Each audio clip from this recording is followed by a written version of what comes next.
ಎಲ್ಲಾ ಗೃಹಲಕ್ಷ್ಮಿಗೂ ಕೂಡ ಭರ್ಜರಿ ಸಿಹಿ ಸುದ್ದಿ. 4,000 ರೂಪಾಯಿವರೆಗೂ ಬಾಕಿ ಹಣ ಯಾವಾಗ ಜಮೆ ಆಗುತ್ತೆ? ಒಂದು ಕಡೆಗೆ ಮರು ಅರ್ಜಿ ಪ್ರಕ್ರಿಯೆಯಲ್ಲಿ ಯಾವೆಲ್ಲ ದಾಖಲೆಗಳು ರೆಡಿ ಇಟ್ಕೋಬೇಕು ನೀವು, ಅದನ್ನು ಕೂಡ ನೋಡೋಣ. ಯಾರಿಗೆ ಹಣ ಬಂದಿಲ್ಲ ನೋಡಿ ಅಂತವ್ರು ವಿಡಿಯೋನ ಪೂರ್ತಿಯಾಗಿ ನೋಡಿ.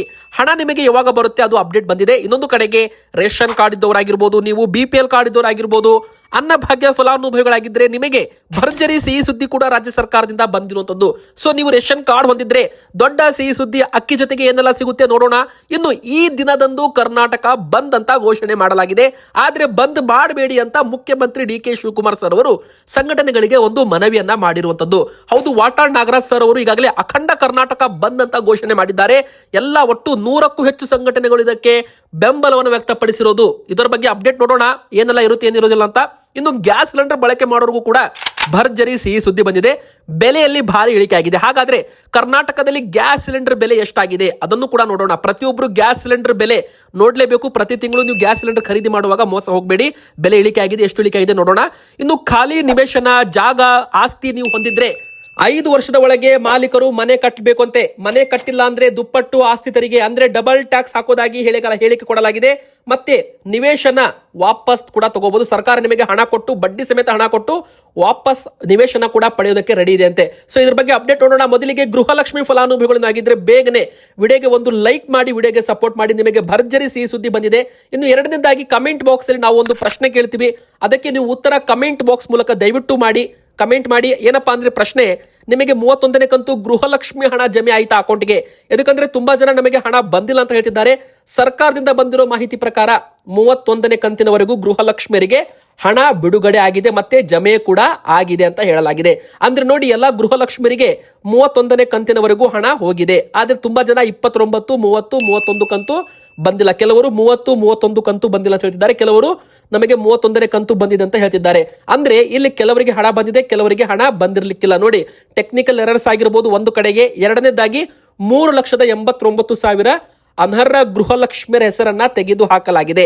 ಅಂದ್ರೆ ಒಂದೇ ಮನೆಯಲ್ಲಿ 2-3 ಜನ ಹಣ ಪಡ್ಕೊಂತ ಇದ್ರಲ್ಲ, ಅಂತವ್ರ ಹೆಸರನ್ನು ಕೂಡ ಪತ್ತೆ ಹಚ್ಚಿರಬಹುದು. ಎರಡನೇದಾಗಿ ಯಾರದ್ದು ಮೊಬೈಲ್ ಸಂಖ್ಯೆ ಕೊಟ್ಟು ನೀವು ಗೃಹಲಕ್ಷ್ಮಿ ಯೋಜನೆ ಮೂಲಕ ಹಣ ಪಡ್ಕೊಂತ ಇದ್ರೆ, ಅಥವಾ ಆ ಗೃಹಲಕ್ಷ್ಮಿಯರಿಗೆ ಗೊತ್ತಿರಲ್ಲ ಅವರ ಹೆಸರಲ್ಲಿ ಅಕೌಂಟ್ ಇದೆ ಅಂತ, ಆದ್ರೆ ಹಣ ಯಾರೋ ಪಡ್ಕೊತಾ ಇರ್ತಾರೆ. ಈ ತರನು ಕೂಡ ಆಗಿರುವಂತದ್ದು.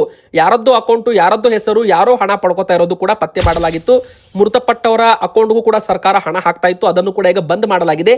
ತೆರಿಗೆ ಪಾವತಿ ಮಾಡ್ತಾ ಇದ್ದವರು ಗೃಹಲಕ್ಷ್ಮಿಯರಾಗಿರ್ಲಿ, ಅವರ ಯಜಮಾನರು, ಅವರ ಪತಿ ಕೂಡ ತೆರಿಗೆ ಪಾವತಿದಾರರು, GST ರಿಟರ್ನ್ಸ್ ಮಾಡ್ತಿದ್ರೆ ಅಂತವರಿಗೂ ಕೂಡ ಗೃಹಲಕ್ಷ್ಮಿ ಹಣ ಎಷ್ಟು ದಿನ ಹೋಗಿದೆ. ಆದ್ರೆ ಇನ್ ಮುಂದೆ ಹೋಗೋದಿಲ್ಲ. ಯಾಕಂದ್ರೆ ಹತ್ತತ್ರ 4 ಲಕ್ಷ ಹೆಸರುಗಳನ್ನ ತೆಗೆದು ಹಾಕಲಾಗಿದೆ. ಇನ್ನು ಮುಂದಿನ ಬರೋ ದಿನ ಮರು ಅರ್ಜಿ ಪ್ರಕ್ರಿಯೆ ಕೂಡ ಗೃಹಲಕ್ಷ್ಮಿಯವರು ಕೊಡಬೇಕಾಗುತ್ತೆ. ಅಂದ್ರೆ ಮರು ಅರ್ಜಿಯಲ್ಲಿ ನೀವು ಪಾಲ್ಗೊಳ್ಬೇಕಾಗುತ್ತೆ. ಇಲ್ಲಿ ನೋಡಿ, ನಿಮ್ಮ ಬಯೋಮೆಟ್ರಿಕ್ ಮತ್ತು ಮುಖಚರ್ಯೆ ದೃಢೀಕರಣ ತಗೋತೀವಿ ಅಂತ ಒಂದು ಮೊದಲೇ ಹೇಳಿಕೆ ಕೊಟ್ಟಿದ್ದಾರೆ. ಸೊ ನೀವೇನ್ ಮಾಡಬೇಕು ಅಂದ್ರೆ ನಿಮ್ಮ ದಾಖಲೆಗಳನ್ನ ರೆಡಿ ಇಡಬೇಕು. ಯಾಕಂದ್ರೆ ಒಂದು ಆಗಸ್ಟ್ ತಿಂಗಳಲ್ಲಿ ನಿಮಗೆ ಮರು ಅರ್ಜಿ ಪ್ರಕ್ರಿಯೆ ನಿಮ್ಮ ಮನೆ ಬಾಗಿಲಿಗೆ ಅರ್ಜಿ ನಮೂನೆ ಕೂಡ ಬರುವ ಸಾಧ್ಯತೆ ಇದೆ. ಸಿಬ್ಬಂದಿಗಳಾಗಿರ್ಬೋದು, ಅಂಗನವಾಡಿ ಕಾರ್ಯಕರ್ತರಾಗಿರ್ಬೋದು, ಅವರು ಬಂದು ನಿಮಗೆ ಒಂದು ಅರ್ಜಿ ಕೊಡ್ತಾರೆ. ಅದನ್ನ ನೀವು ತುಂಬಿ ವಾಪಸ್ ಕೊಡಬೇಕಾಗುತ್ತೆ. Aadhaar card number, ration card, ಮತ್ತೆ ನಿಮ್ಮ ಒಂದು ವೋಟರ್ ಕಾರ್ಡು, ಮತ್ತೆ ಮುಖ್ಯವಾಗಿ ನಿಮ್ಮ ಒಂದು ಮೊಬೈಲ್ ಸಂಖ್ಯೆ ಕೂಡ ಇಲ್ಲಿ ಕೇಳೋ ಚಾನ್ಸ್ ಇದೆ. ಸೊ ಇಲ್ಲಿ ಗೃಹಲಕ್ಷ್ಮಿಯವರು ಯಾರಾದ್ರೂ ನಮಗೆ ಯೋಜನೆ ಹಣ ಬೇಡ ಅಂದ್ರೆ ನೀವು ಸ್ವಂತ ನಿಮ್ಮ ಸ್ವಯಂ ಪ್ರೇರಿತವಾಗಿ ಯೋಜನೆಯಿಂದ ಬಿಟ್ಟು ಹೊರಗೆ ಬರಬಹುದು. ಅಂದ್ರೆ ಗಿವ್ ಇಟ್ ಅಪ್ ಅಂತಾನು ಕೂಡ ಇದಕ್ಕೆ ಕರೀತಾರೆ, ಗಿವ್ ಅಪ್ ಅಂತಾನು ಕೂಡ ಕರೀತಾರೆ. ಇದಕ್ಕೂ ಕೂಡ ಒಂದು ಆಪ್ಷನ್ ಕೊಡಲಾಗಿದೆ. ಯಾರಾದ್ರೂ ಸ್ವಯಂ ಪ್ರೇರಿತವಾಗಿ ಯೋಜನೆಯಿಂದ ಹೊರಗೆ ಬರೋರಿದ್ರೆ ಅವರು ಕೂಡ ಹೊರಗೆ ಬರಬಹುದು ಅಂತೆ. ಆದ್ರೆ ಯಾರು ಬೇಡ ಅವರು ಅಪ್ಲೈ ಮಾಡಬಹುದು. ಯಾರಿಗೆ ಹಣ ಬೇಕೋ ಅವರು ಅಪ್ಲೈ ಮಾಡಬಹುದು ಅಂತ ಹೇಳಲಾಗಿದೆ. ಇಲ್ಲಿ ಮುಖ್ಯವಾಗಿ 31ನೇ ಕಂತಿನವರೆಗೂ ಹಣ ಅಂತೂ ಹೋಗಿದೆ. ಸೊ ಇಲ್ಲಿ 32ನೇ ಕಂತು ಹಣ ಯಾವಾಗ ಬಿಡುಗಡೆ ಆಗುತ್ತೆ ನೋಡಿ ವೀಕ್ಷಕರೇ. ಈ ಒಂದು ಆಗಸ್ಟ್ ತಿಂಗಳಲ್ಲಿ ಮತ್ತೊಂದು ಕಂತು ಹಣ ಬಿಡುಗಡೆ ಆಗುವ ಎಲ್ಲ ಸಾಧ್ಯತೆಗಳು ಇರುವಂತದ್ದು. ಯಾಕಂದ್ರೆ ಈಗಾಗಲೇ ಜೂನ್ ತಿಂಗಳಲ್ಲಿ ಹಣ ಬಿಡುಗಡೆ ಆಗಿಲ್ಲ. ಸೊ ಜುಲೈ ತಿಂಗಳಲ್ಲಿ ಹಣ ಜಮೆ ಆಗಿದೆ. ಕೆಲವರಿಗೆ 2 ತಿಂಗಳಿಂದ ಹಣ ಜಮೆ ಆಗಿಲ್ಲ ಅಂತಾನು ಕೂಡ ತುಂಬಾ ಜನ ಕಮೆಂಟ್ಸ್ ಅನ್ನ ಮಾಡ್ತಿರುವಂತದ್ದು. ಗೃಹಲಕ್ಷ್ಮಿ ಹಣ ಸರಿಯಾಗಿ ಬರ್ತಾ ಇಲ್ಲ ಅಂತ ಮಹಿಳೆಯರು ಕೂಡ ಹೇಳ್ತಾ ಇರುವಂತದ್ದು. ಸೊ ಇದು ಕೂಡ ಸರ್ಕಾರದ ಹತ್ತಿರ ಒಂದು ಮಾಹಿತಿ ಇದೆ. ಗೃಹಲಕ್ಷ್ಮಿ ಹಣ ಇನ್ನೂ ಕೂಡ ಬಾಕಿ ಇದೆ. ಸೊ ಯೋಜನೆ ಪ್ರಾರಂಭವಾಗಿ 3 ವರ್ಷ ಆಗ್ತಾ ಇದೆ. ಅಂದ್ರೆ 3 ವರ್ಷ ಕಂಪ್ಲೀಟ್ ಅಂದ್ರೆ 36 ತಿಂಗಳಾಗ್ತಾ ಇದೆ. ಸರ್ಕಾರ ಈಗ 31ನೇ ಕಂತು ಕೊಟ್ಟಿದೆ. ಅಂದ್ರೆ ಇನ್ನು ಬಾಕಿ ಕಂತು ಕೊಡೋದು, ಸರ್ಕಾರ ಇನ್ನು ಕೊಡೋದು ಬಾಕಿ ಇದೆ ಅಂತಾನೆ ಅರ್ಥ. ಆದ್ರೆ ವೀಕ್ಷಕರೇ, ಹಂತ ಹಂತವಾಗಿ ಬಾಕಿ ಕಂತು ಹಣವನ್ನ ಬಿಡುಗಡೆ ಮಾಡಲಾಗುತ್ತೆ. ಆದ್ರೆ ಇಲ್ಲಿ ಗೃಹಲಕ್ಷ್ಮಿಯವರು ಯಾರಿಗೆ ಹಣ ಬಂದಿಲ್ಲ ನೋಡಿ, ಅಂದ್ರೆ 28ನೇ ಕಂತು ಬಂದಿಲ್ಲ, ಕಳೆದ 4-5 ತಿಂಗಳಿಂದ ಯಾರಿಗೆ ಹಣ ಬಂದಿಲ್ಲ ನೋಡಿ, ಅಂತವ್ರು ಏನ್ ಮಾಡ್ಬೇಕಂದ್ರೆ ನಿಮ್ಮ ಬ್ಯಾಂಕ್ ಅಕೌಂಟ್ಗೆ ಆಧಾರ್ ಸೀಡಿಂಗ್ ಆಗಿದೆ ಇಲ್ವೋ, ಮತ್ತೆ ಮುಖ್ಯವಾಗಿ ಎರಡನೇದಾಗಿ ನಿಮ್ಮ ರೇಷನ್ ಕಾರ್ಡ್ ಆಕ್ಟಿವ್ ಇದೆ ಇಲ್ವೋ ಅಂತ ಚೆಕ್ ಮಾಡ್ಕೊಳ್ಳಿ. ಇನ್ನು ಮುಖ್ಯವಾಗಿ ಮರು ಅರ್ಜಿ ಪ್ರಕ್ರಿಯೆಯಲ್ಲಿ ನಿಮಗೆ ಇದರ ಬಗ್ಗೆ ಹೆಚ್ಚು ಕ್ಲಾರಿಫಿಕೇಶನ್ ಸಿಗಲಿದೆ ಅಂತಾನೆ ಹೇಳ್ಬೋದು. ಆಗಸ್ಟ್ ತಿಂಗಳಲ್ಲಿ ಮತ್ತೊಂದು ಕಂತು ಹಣ ಜಮೆ ಆಗುತ್ತೆ 32ನೇ ಕಂತು ಅಂತ ಹೇಳಲಾಗ್ತಾ ಇದೆ. ಅಧಿಕೃತವಾಗಿ ಆದೇಶ ಸರ್ಕಾರದಿಂದ ಬರೋದು ಬಾಕಿ ಇದೆ. ಇನ್ನು ರೇಷನ್ ಕಾರ್ಡ್ ಇದ್ದವರಿಗೆ, BPL ಕಾರ್ಡ್ ಇದ್ದವರಿಗೆ, ಅನ್ನಭಾಗ್ಯ ಫಲಾನುಭವಿಗಳಿಗೂ ಕೂಡ ಭರ್ಜರಿ ಸಿಹಿ ಸುದ್ದಿ ಬಂದಿದೆ. ಇಲ್ಲಿ ಮೊದಲನೇ ಸಿಹಿ ಸುದ್ದಿ ಏನಪ್ಪಾ ಅಂದ್ರೆ ಅಕ್ಕಿ ಮತ್ತು ರಾಗಿ. ಸದ್ಯಕ್ಕೆ 7 ಕೆಜಿ ಅಕ್ಕಿ ಮತ್ತು 3 ಕೆಜಿ ರಾಗಿಯನ್ನು ವಿತರಣೆ ಮಾಡ್ತಿದ್ದಾರೆ. ಆದ್ರೆ ಮುಂದಿನ ಬರೋ ದಿನ ಅಕ್ಕಿ 2 ಕೆಜಿ ಮತ್ತು 3 ಕೆಜಿ ರಾಗಿ ಮಾತ್ರ ವಿತರಣೆ ಆಗುತ್ತೆ. 5 ಕೆಜಿ ಅಕ್ಕಿ ವಿತರಣೆ ಇರೋದಿಲ್ಲ. ಇದು ಗುಡ್ ನ್ಯೂಸ್. ಅದಕ್ಕಂದ್ರೆ 5 ಕೆಜಿ ಅಕ್ಕಿ ಬದಲಾಗಿ ಅಡುಗೆ ಎಣ್ಣೆ ಮತ್ತು ಉಪ್ಪು, ಸಕ್ಕರೆ, ತೊಗರಿಬೇಳೆ ಈ 4 ಆಹಾರ ಸಾಮಗ್ರಿ ಒಳಗೊಂಡ ಕಿಟ್ ಅನ್ನ ಕೊಡಲಾಗುತ್ತಂತೆ. ಅಂದ್ರೆ ವೀಕ್ಷಕರೇ, ಇಲ್ಲಿ ನಿಮಗೆ ಗೊತ್ತಿರಬಹುದು, ಈ ಇಂದಿರಾ ಫುಡ್ ಕಿಟ್ ವಿತರಣೆ ಮಾಡ್ತೀವಿ ಅಂತ ಸರ್ಕಾರ ಮೊದಲೇ ಒಂದು ಘೋಷಣೆಯನ್ನ ಮಾಡಿರುವಂತದ್ದು. ಹೀಗಾಗಿ ಈ ಒಂದು ಯೋಜನೆ 2-3 ತಿಂಗಳಲ್ಲಿ ಜಾರಿಗೆ ಬರಲಿದೆ ಅಂತ ಆಹಾರ ಸಚಿವರು KH ಮುನಿಯಪ್ಪ ಸರ್ ಅವರು ಒಂದು ಹೇಳಿಕೆಯನ್ನ ಕೊಟ್ಟಿದ್ದಾರೆ. ಅಂದ್ರೆ ಮುಂದಿನ ಬರೋ ದಿನ ನಿಮಗೆ ರಾಗಿನೂ ಸಿಗುತ್ತೆ, ಕೇಂದ್ರ ಸರ್ಕಾರದಿಂದ ರಾಗಿ ಮತ್ತು ಅಕ್ಕಿ ಸಿಗುತ್ತೆ, ಕರ್ನಾಟಕ ಸರ್ಕಾರದಿಂದ ಉಪ್ಪು, ಸಕ್ಕರೆ, ತೊಗರಿಬೇಳೆ, ಅಡುಗೆ ಎಣ್ಣೆ, ಹೆಸರು ಕಾಳು ಕೂಡ ಲಿಸ್ಟ್ ಅಲ್ಲಿ ಇದೆ. ಆದ್ರೆ ಅದರ ಬದಲಾಗಿ ತೊಗರಿಬೇಳೆ ಹೆಚ್ಚುವರಿಯಾಗಿ ಕೊಡೋದಾಗಿ ಹೇಳಲಾಗಿದೆ. ಅಂದ್ರೆ ವೀಕ್ಷಕರೇ, ನಿಮಗೆ ಅಕ್ಕಿ ಮಾತ್ರ ಸಿಗಲ್ಲ, ಎಲ್ಲ ಈ ಒಂದು ಆಹಾರ ಸಾಮಗ್ರಿಗಳು ಸಿಗಲಿದ್ದಾವೆ BPL ಮತ್ತು ಅಂತ್ಯೋದಯ ಕಾರ್ಡ್ ಇದ್ದವರಿಗೆ.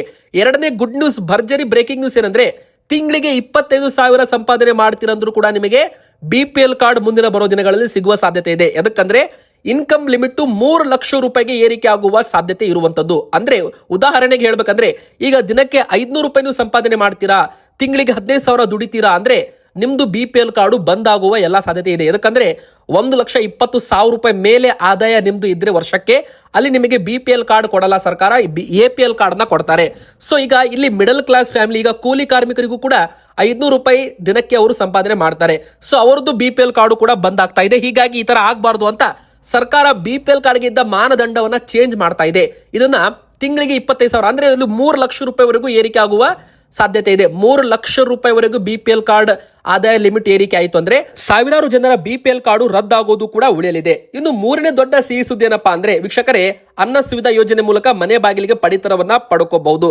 75 ವರ್ಷ ಮೇಲ್ಪಟ್ಟವರು ಒಮ್ಮೆ ಬಾರಿ ಯೋಜನೆಗೆ ಅರ್ಜಿ ಹಾಕಬಹುದು. ಸೊ ವೀಕ್ಷಕರೀಗ ಬನ್ನಿ, ಮತ್ತೊಂದು ದೊಡ್ಡ ಬ್ರೇಕಿಂಗ್ ನ್ಯೂಸ್ ಬರ್ತಾ ಇದೆ.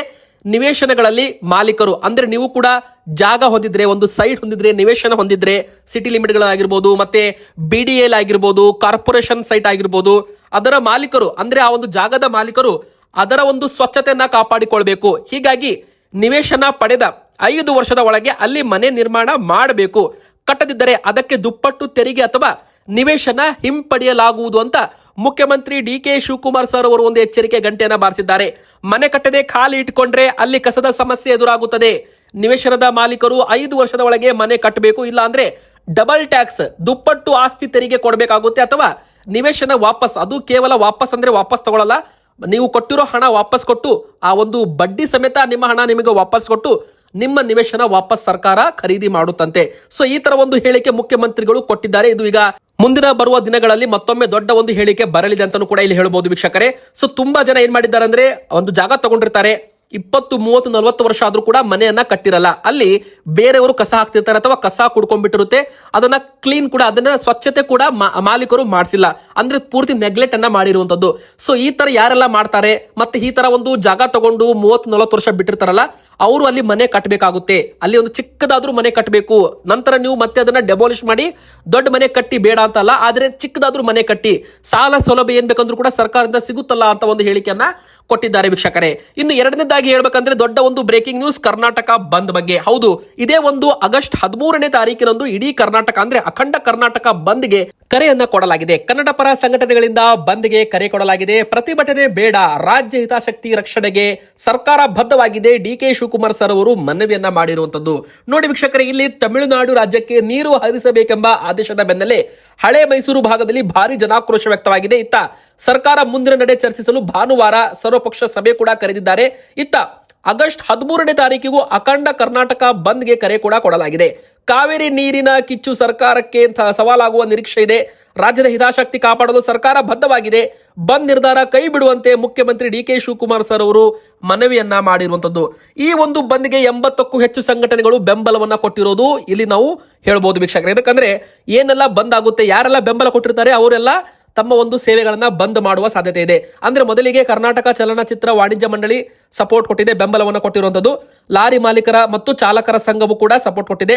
ಆಟೋ ಚಾಲಕರ ಸಂಘಟನೆ ಕೂಡ, ಓಲಾ ಊಬರ್ ಚಾಲಕರ ಸಂಘಟನೆ, ಬೀದಿ ಬದಿ ವ್ಯಾಪಾರಿಗಳು, ರೈತ ಸಂಘಟನೆಗಳು, ವಕೀಲರ ಸಂಘ, KSRTC ಕನ್ನಡ ಕ್ರಿಯಾ ಸಮಿತಿ ಮತ್ತು ಜಲಮಂಡಳಿ ಕನ್ನಡ ಒಕ್ಕೂಟ, ಜಲಮಂಡಳಿ ನೌಕರರ ಸಂಘ, ಹೋಟೆಲ್ ಮಾಲೀಕರ ಸಂಘ, ಕೈಗಾರಿಕಾ ಒಕ್ಕೂಟಗಳು, ಮಾರುಕಟ್ಟೆ ಸಂಘಗಳು, ರಾಜ್ಯ ಒಕ್ಕಲಿಗರ ಒಕ್ಕೂಟ ಸೇರಿದಂತೆ 80ಕ್ಕೂ ಹೆಚ್ಚು ಸಂಘಟನೆಗಳು ಈ ಒಂದು ಬಂದ್ಗೆ ಬೆಂಬಲವನ್ನು ಕೊಟ್ಟಿದ್ದಾರೆ. ಆದರೆ ವೀಕ್ಷಕರೇ, ಇಲ್ಲಿ ಶಾಲೆ ಕಾಲೇಜು ಬಗ್ಗೆ ಮತ್ತೆ ಸಾರಿಗೆ ಸಂಚಾರದ ಬಗ್ಗೆ ಅಧಿಕೃತ ಅಪ್ಡೇಟ್ ಅದೇ ದಿನ ಬರುವ ಸಾಧ್ಯತೆ ಇದೆ. ಸದ್ಯಕ್ಕೆ ಅಧಿಕೃತವಾಗಿ ಏನು ಕೂಡ ಅಪ್ಡೇಟ್ ಬಂದಿಲ್ಲ ಶಾಲೆ ಕಾಲೇಜು ಮತ್ತು ಒಂದು ಸಾರಿಗೆ ಸಂಚಾರದ ಬಗ್ಗೆ. ಸೊ 12ನೇ ತಾರೀಕಿಗೆ ಇದರ ಬಗ್ಗೆ ಅಪ್ಡೇಟ್ ಬರಲಿದೆ, ಅವಾಗ ನಾವು ನಿಮಗೆ ಹೇಳ್ತೇವೆ.